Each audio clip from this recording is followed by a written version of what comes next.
Hey guys, welcome back to part 5 of this video series.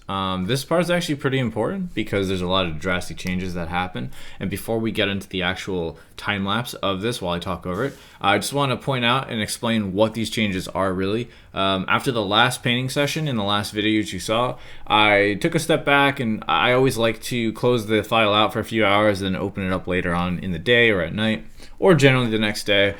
Just at a time that I don't plan on painting, just to look over it and kind of critique it, etc.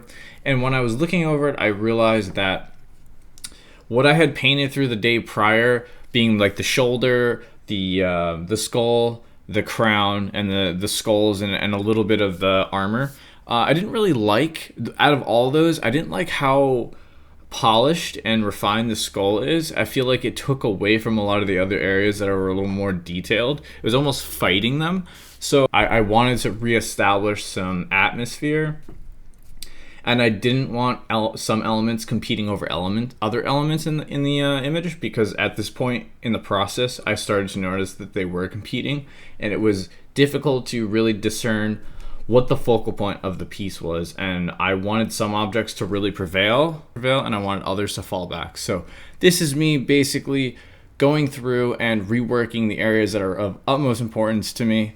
So here we go.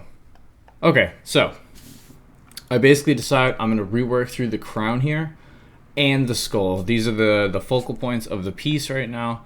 I really didn't like how refined the skull was. It just seemed a little out of character, and it took away from the other elements I focused on, like the staff, the hand, the skulls on his shoulder, and the armor. And I just didn't like how much it pulled away from those elements. It was almost fighting them for being front row, so to speak. So I decided that, okay, we're going to dial it back. We're going to go back over it. We're going to add a little more texture. We're going to make it more gritty, add some more atmosphere. So that's basically what I'm doing. It's just focusing on the skull, working through it, and the crown.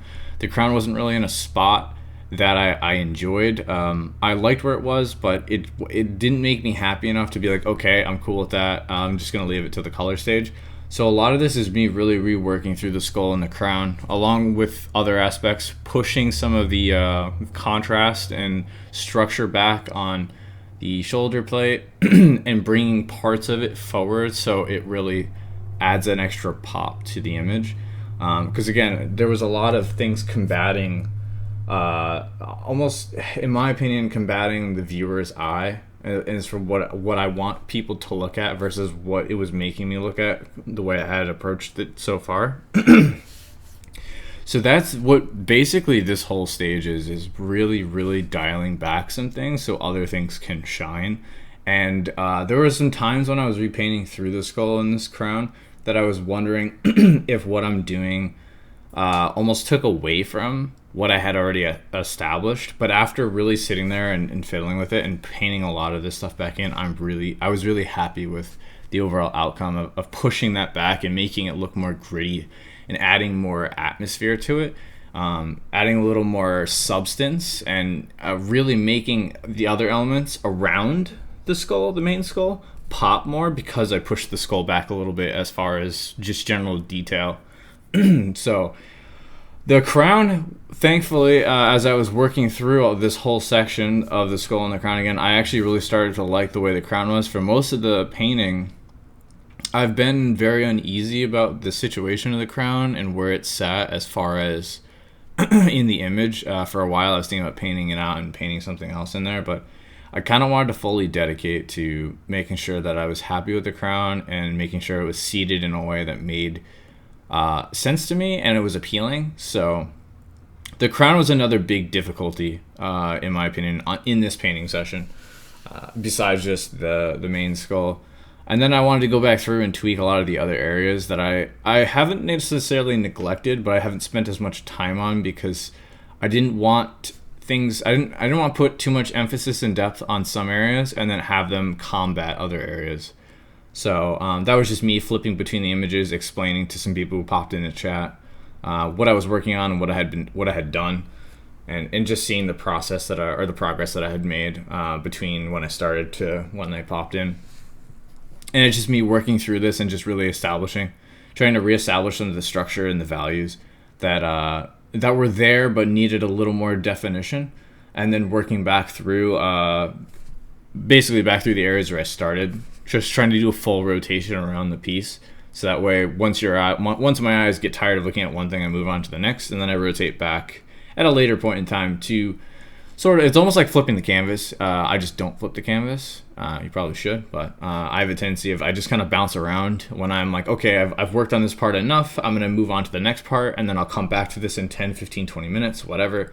That way things build up in an even manner, and it gives me a better perspective of what I was working on and then where I was coming from once I got done working on that. So now I'm working back to the staff. I want to give this a little bit more love, make this pop more, because up until now I don't think I really focused much on it. So a lot of this is just working through the staff, as well as like just more or less like the midsection of the whole painting. Granted, it's very sporadic and I bounce around a lot, but if you've been following the series since I started this, you'll understand that I bounce around a lot, and that's perfectly normal for me. So just focusing on the little elements that really need to be brought up and adjusted or tweaked.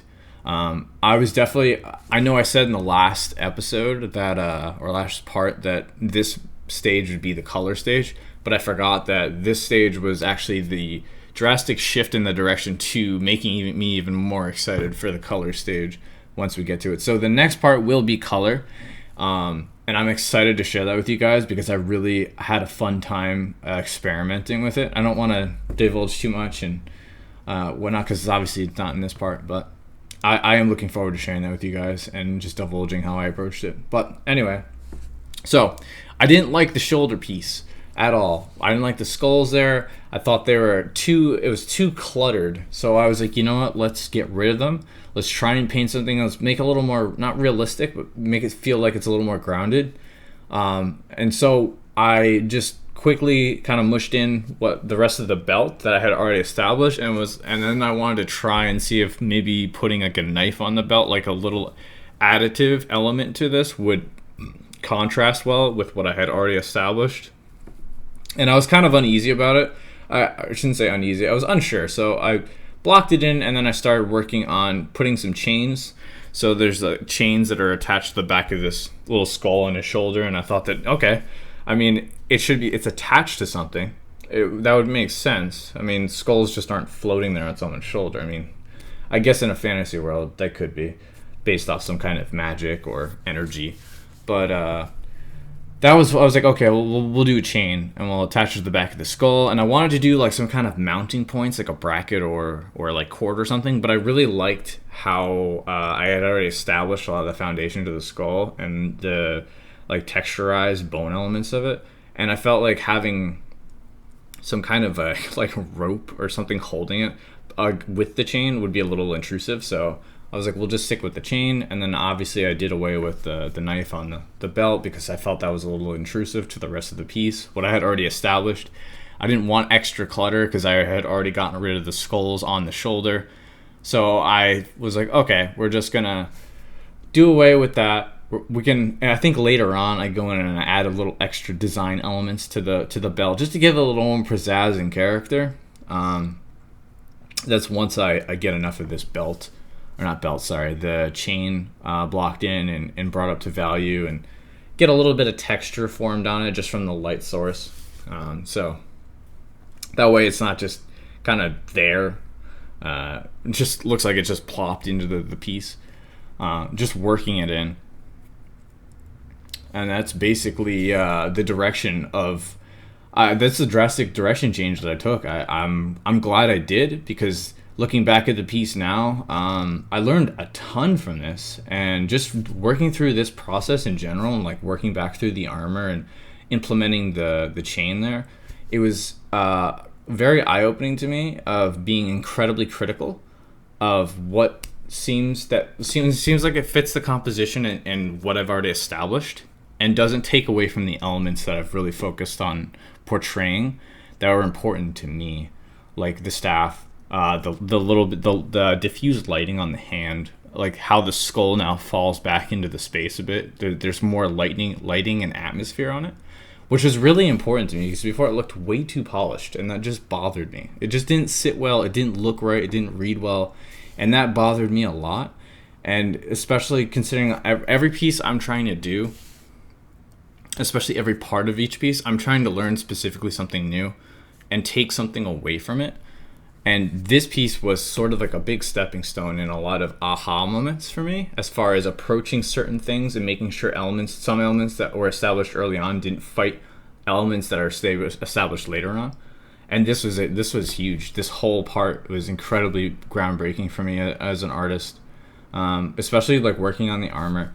I wasn't really sure how to approach armor, and I was kind of digging through some reference, and I was trying to think of like how I wanted to do it. And I originally was going to do it incredibly shiny like Mandalorian armor, but then I realized that one, if I was going to do that, I wanted to full send doing a reflection of the skull on the side of it, and I didn't really want to do that. So I just settled with some kind of texturized battled armor, which obviously you don't really see much right now, but we do eventually get to that point. And then I pop in some like rivets on the belt just to add a little extra character and whatnot.